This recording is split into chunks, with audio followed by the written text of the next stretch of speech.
2, 1. Showtime! Bonne chance, ma belle Tiffany.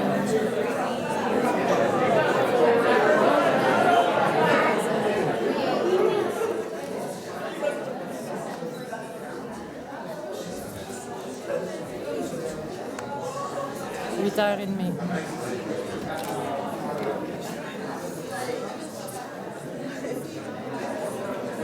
Même si c'est le matin, chérie, la pièce est remplie. Good morning and welcome to Butler's senior exhibition on conspiracy theories.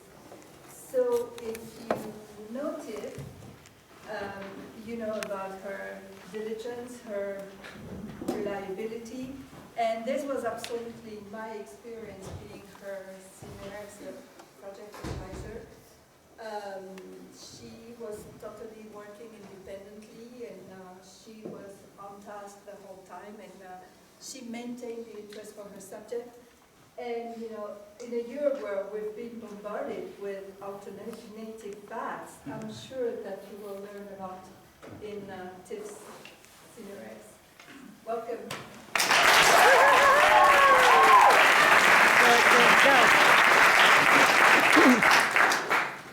The first man on the moon? Yeah, he wasn't American. We never even made it to the moon. Those pictures were fake. All that melting ice out there? We've been in a warming environment for the past 5,000 years.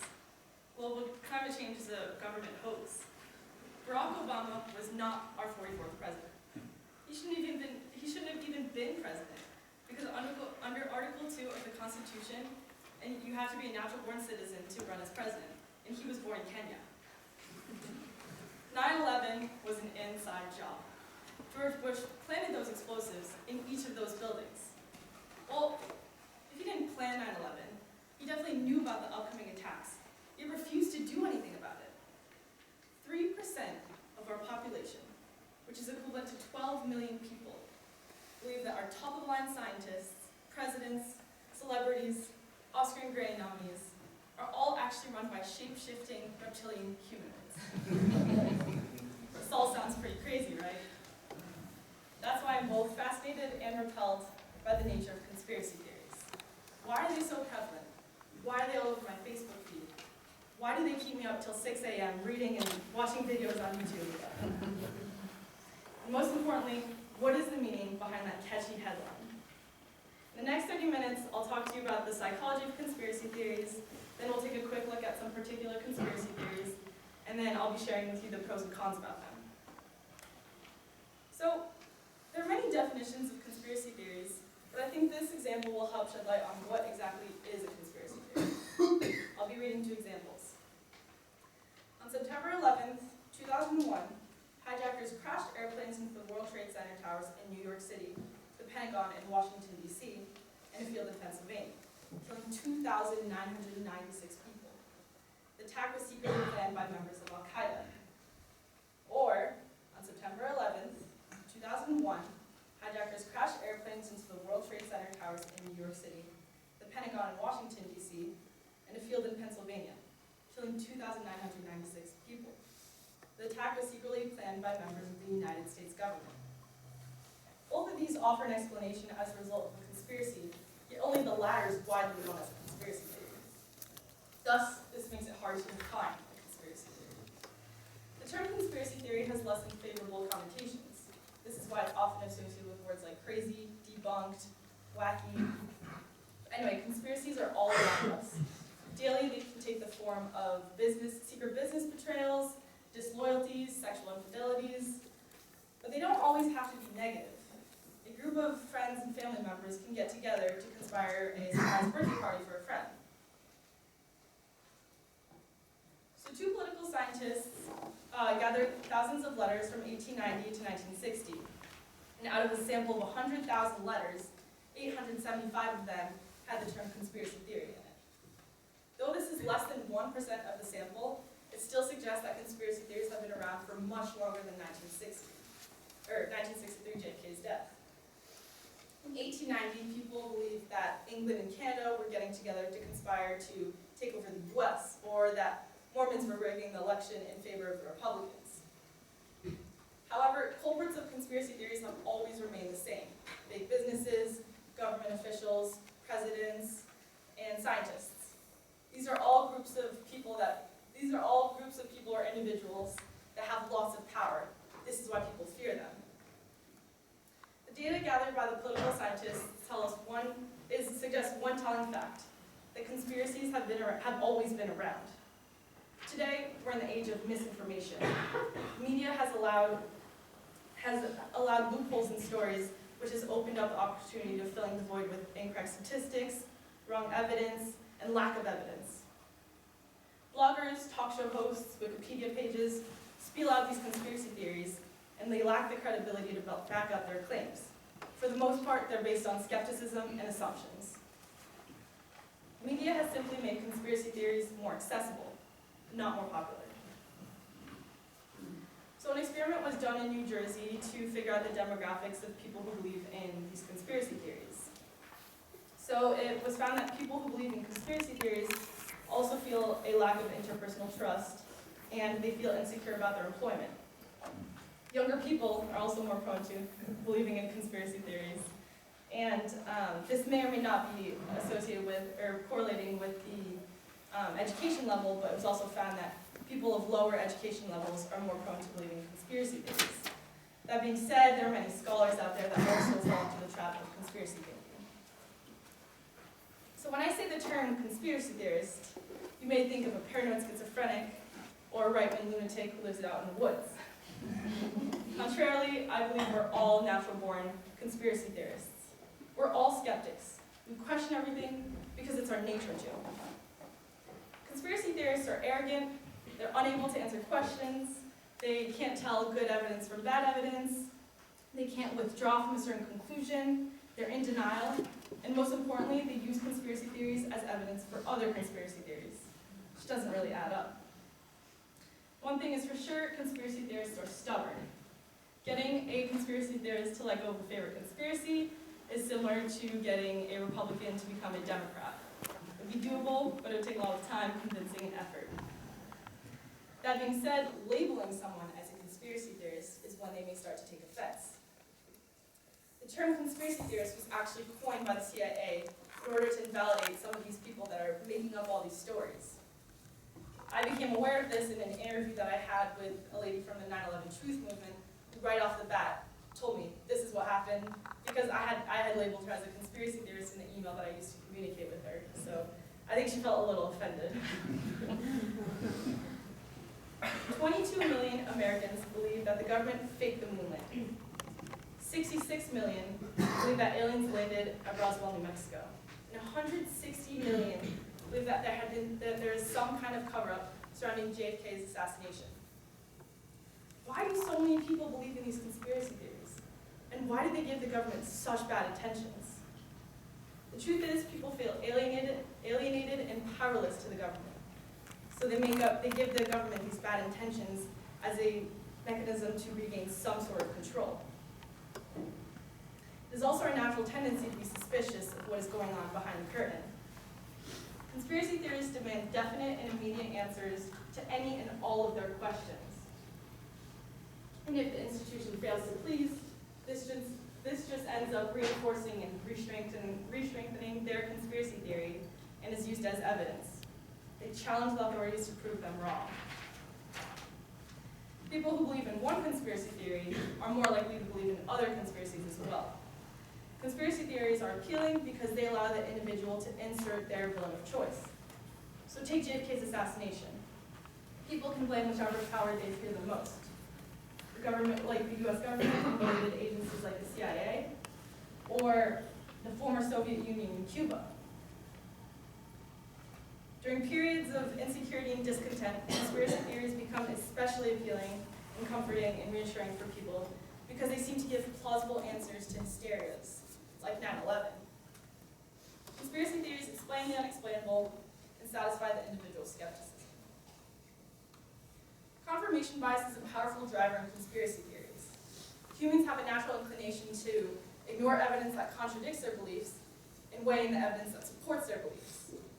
This is especially applicable to conspiracy theories. basically an experiment conducted on the impacts of anti-vaccine conspiracies. Participants were given conspiracy theories that claimed that vaccines were a way for big pharmaceutical companies to profit, or that vaccines have harmful side effects that may lead to autism. Results revealed a significant negative relationship between anti-vaccine conspiracy beliefs and vaccine intentions, meaning people were less likely and willing to vaccinate themselves or their children.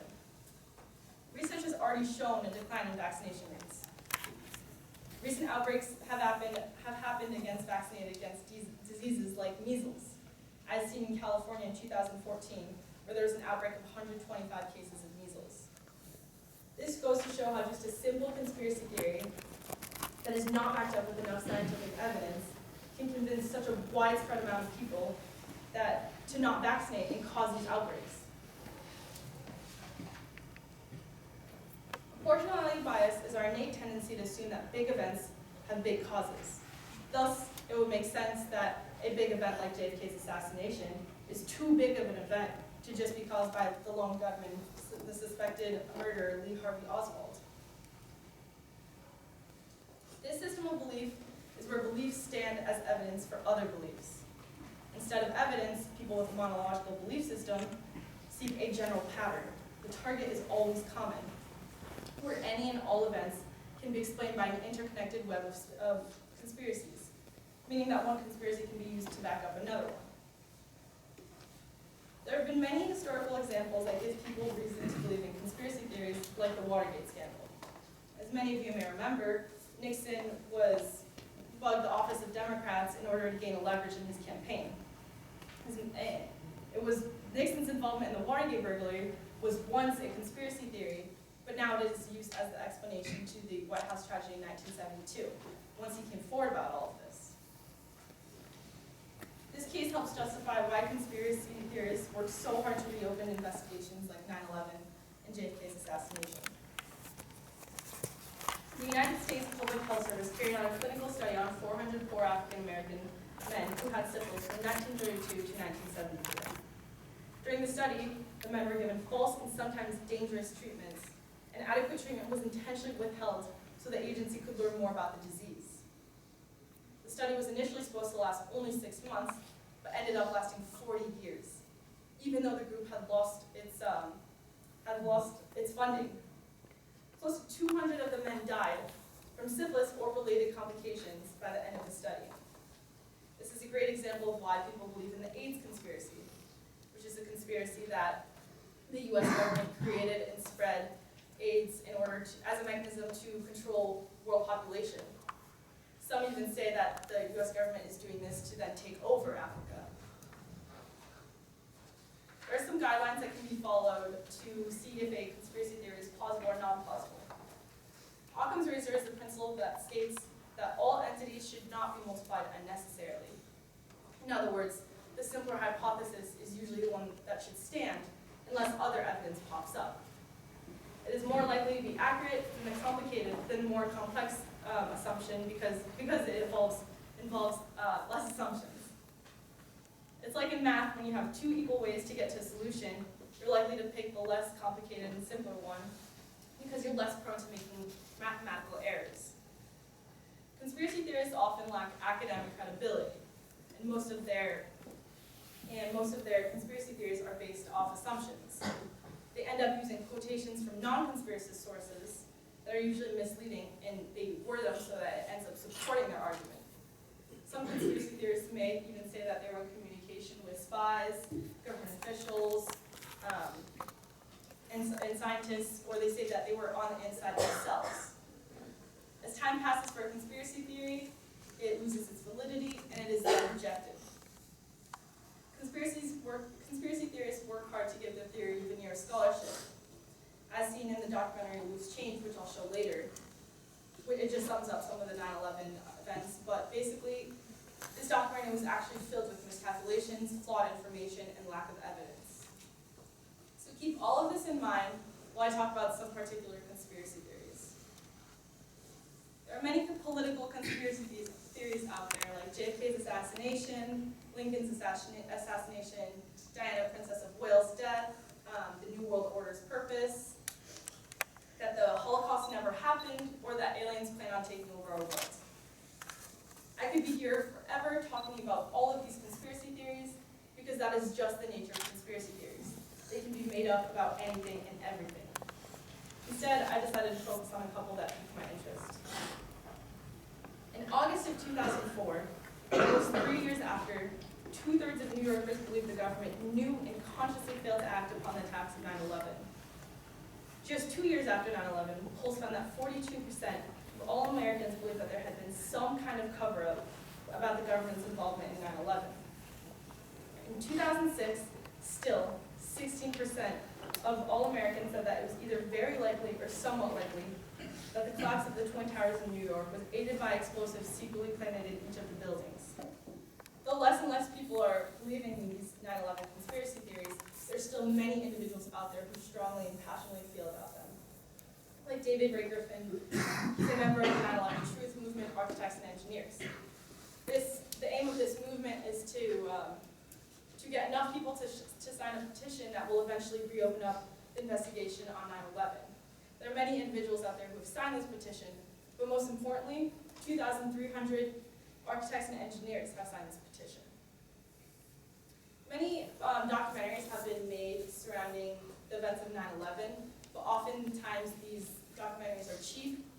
They weren't cleared for copyright, they lack the credibility, they weren't made by professional filmmakers, and they're posted on unreliable websites like YouTube. Loose Change is a 9/11 documentary directed by Dylan Avery. It once started out on YouTube, but it eventually, like with different cuts, it made it to the movie theater. It was viewed 10 million times. This team was so popular that they were invited to conferences and college meetings all over America. I'll show you the trailer because I think it does a better job of summing up some of the arguments against 9/11, and I feel like I wouldn't be able to accurately depict those arguments.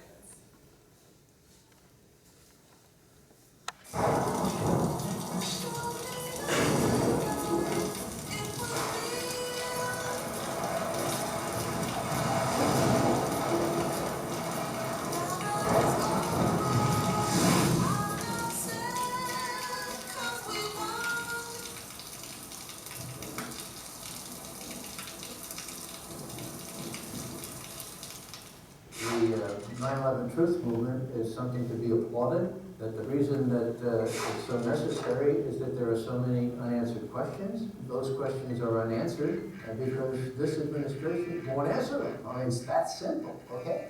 A country that hides something is a country that is afraid of getting caught. We found the identities of 4 of the 9/11 hijackers prior to 9/11. Where is it? Where's the beef? Where's the substance? Throw them all out, John. These are all the trucks. Spread them out. As hard as this is to believe that 2 of the alleged terrorists involved in what happened on Tuesday may have attended schools run by the U.S. military, how is it that on 4 separate occasions, on one day, that $1 trillion military and intelligence infrastructure could fail? Nobody in our government, at least. I don't think the prior government could envision flying airplanes into buildings on such a massive scale. That turns out not to be true.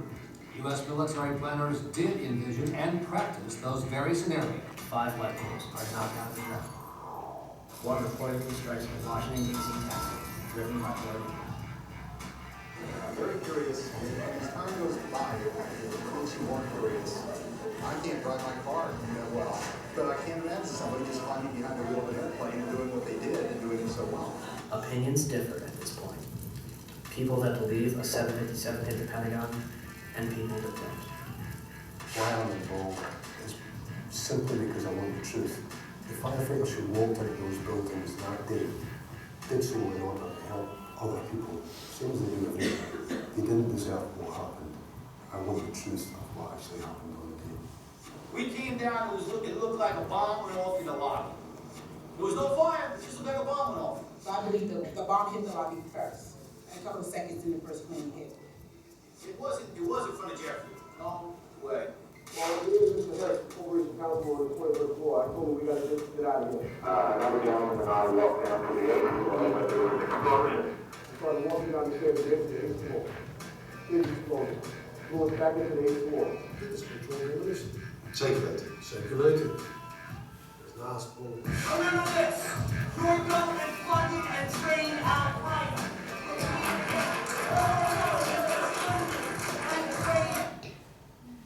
This is Dylan Avery, the director of Loose Change. His prerogative remains: the welfare of our republic and perhaps even the survival of our civilization depends on getting the truth about 9/11 exposed. Some say that this is a list of unresolved puzzles that strongly suggest some sort of culpable complicity by government officials about the event, but it is just that, a lack of resolution. However, he appalled many lawyers, engineers, professors, architects, scholars out there, and received standing ovations from all types of crowd. So obviously this film became very convincing and moving for a lot of people out there. Next we'll talk about how conspiracy theories have played a role in the 2016 election. It all began when Donald Trump brought up called into question Barack Obama's birth certificate. He claims that Barack Obama was actually a Kenyan-born imposter under the name of Barry Solito. This actually received unmitigated success, and his support among likely GOP voters nearly doubled once he brought up the birth certificate. Next, Donald Trump links Ted Cruz's family to JFK's assassination. He says, "What is this? Prior to being shot, and nobody even brings it up. What was he doing with Lee Harvey Oswald shortly before the death? Before the shooting? It's horrible." So Donald Trump pulled out this picture that photographs Rafael Cruz, Ted Cruz's father, and Lee Harvey Oswald the day of the shooting. Though this is just a photograph, it was enough to legitimize Ted Cruz's campaign, even though his campaign denied the story. Then Donald Trump calls into question if Hillary Clinton is physically and mentally fit to be president. He brings up a concussion that she suffered from in December of 2012, an episode that was attributed to a stomach virus and dehydration. This concussion led to a blood clot found behind her right ear between her skull and her brain. This resulted in a month-long absence from State Department. And then he brings up Clinton's stamina. She gives a short speech, then she goes home, goes to sleep. She shows up 2 days later. Remember, short circuit. Hillary Clinton then uses his own weapon against him when questioning Donald Trump's involvement with Russia and the election. We still don't know if this is true or not, but she warns of murky ties between Donald Trump and the Russian government, insinuating that Donald Trump may be a puppet for the Russian President Vladimir Putin. Oh, sorry. There's also in 2016 there was a lot of talk about rigging the election. And though this argument can be made from both parties, Donald Trump first brought it up, and when he used it as a threat to delegitimize Hillary Clinton's victory if she had won. This conspiracy injects so much distrust in the electoral system that it motivates people to not go out and vote. They figure, why vote if the election is going to be rigged anyway? This undermines the democracy that America has worked so hard to achieve. A number of conspiracy theories revolve around science. While believing the moon landings were fake may not be harmful, believing misinformation about vaccines can be fatal. So there's the conspiracy theory that the cure to cancer has been found, but that the information hasn't been leaked because of the fear that scientists will lose their jobs from it.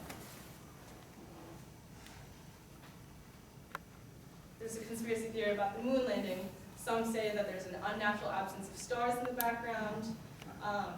They say that there was a staginess to the astronauts' movements, or that the flag is fluttering in non-existent lunar wind. Some even say that they see a reflection of somebody taking a picture in the astronaut's helmet. But who knows if this is Photoshop or not. So I've given you a lot of information on conspiracy theories and the psychology behind them.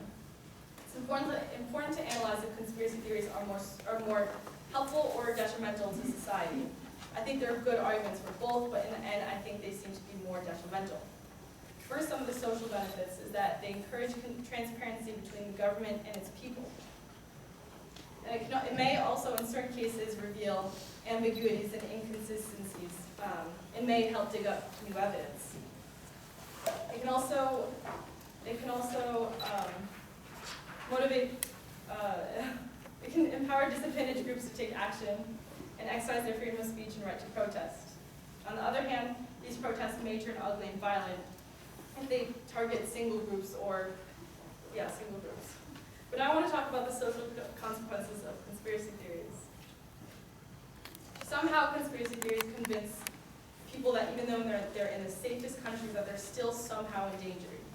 They create this paranoid atmosphere and a ton of distrust between the government and its people. Conspiracy theories can get, when they get a firm grasp on the public at large, they can create cults.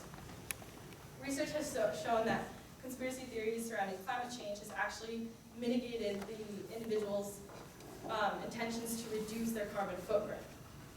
Now, with all this information in mind, this is only one way to determine the validity of a conspiracy theory. Dr. David Grimes is a physicist from Oxford University, and he worked out this mathematical way to calculate the chances of a plot being deliberately uncovered or leaked. To figure this out, he analyzed how long it took for actual conspiracies that turned out to be true to be exposed, like the Watergate scandal, Edward Snowden's NSA surveillance program, and the Tuskegee syphilis experiment.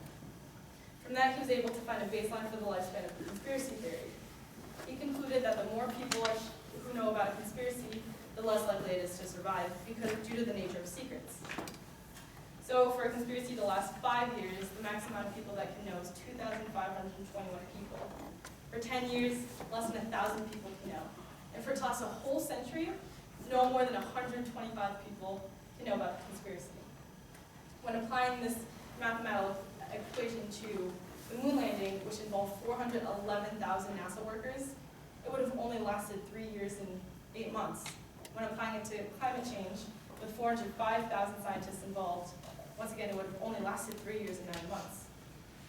This equation is not definitive, but it is a baseline from which one could analyze the likelihood of a conspiracy theory being true or not. So next time somebody brings up the conspiracy that Elvis Presley is well and still alive out there somewhere, or that the sinking of the Titanic was planned, I urge you to think about this conspiracy, this equation to decide if the conspiracy is plausible or non-plausible. And lastly, I just implore you to think logically about conspiracy theories. So I'll open up to questions.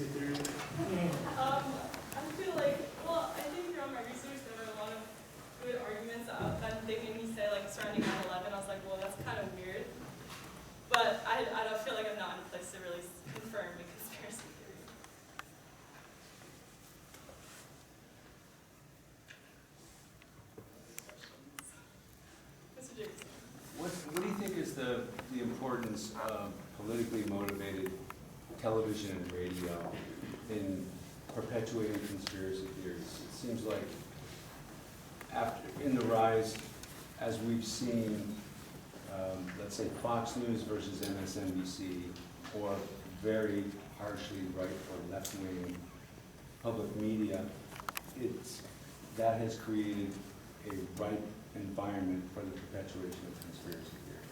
Do you think that's true? Yeah, I think that's true because conspiracy theories are so catchy. People become so addicted to them. So I think that it's a means for these companies to profit and get a wider range of viewers.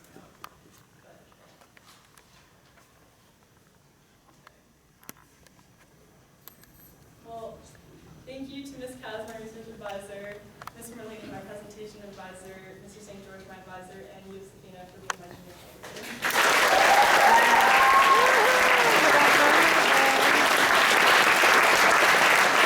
Good job, Jill. We love you.